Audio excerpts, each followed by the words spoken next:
Olympic Games are not only a display of incredible athleticism, they are an example of STEM in action. From the chemistry behind the Olympic flame to the new methods used to track the athletes' performance, science and technology are a crucial part of the Olympics.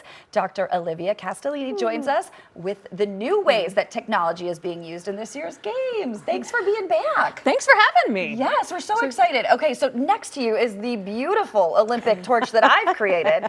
Now, that's not the one we're talking about here. We're talking about the real one. But I'm sure there's a fascinating engineering story behind this one as well. Thank you for recognizing that. So how does it stay lit the whole time? So there, I mean, it is, joking aside, I'm sure this was a feat of engineering in and of its own. But the engineering that goes into the Olympic torch is fascinating, and it changes each Olympic Games.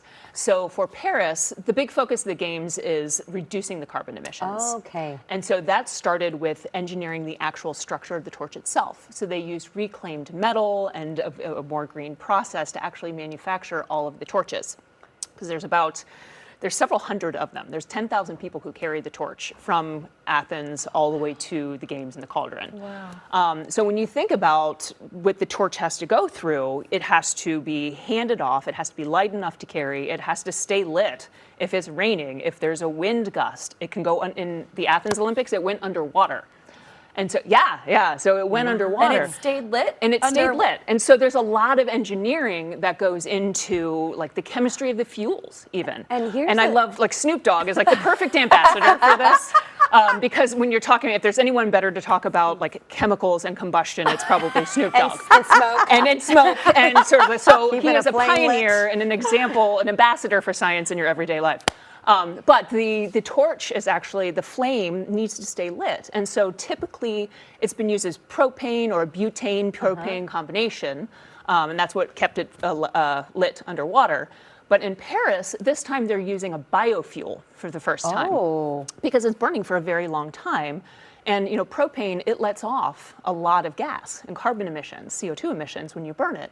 So they actually moved to a biofuel that reduces the carbon emissions from the fuel as it burns. So were they around restaurants collecting the old used free oil? I didn't actually research where that went into. But I mean, it was concerning though, because during the opening ceremonies, we saw the rain pouring down, and then when they were on the boat on this end, it was like Rafael Nadal was holding the torch and the wind was going, and I was like, it looks like it's gonna go out. Right, so when they engineered it, it went through a series of tests, because it had to survive. They tested a 3-meter drop.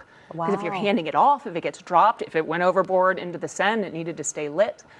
So they actually did all of these tests if it could survive wind gusts up to about 40 miles an hour. Whoa. Yeah. Okay. And with the cauldron, when it finally made it there, it's not actually burning.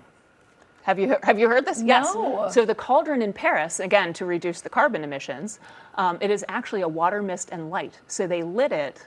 And now what you see on a daily basis is actually an optical illusion using the smoke and mirrors of science and technology. Exactly. So you mean that big balloon, the cauldron, that's okay. Yes. Wow. Because it has to stay lit for 3 weeks. That's a lot of fuel that goes into that.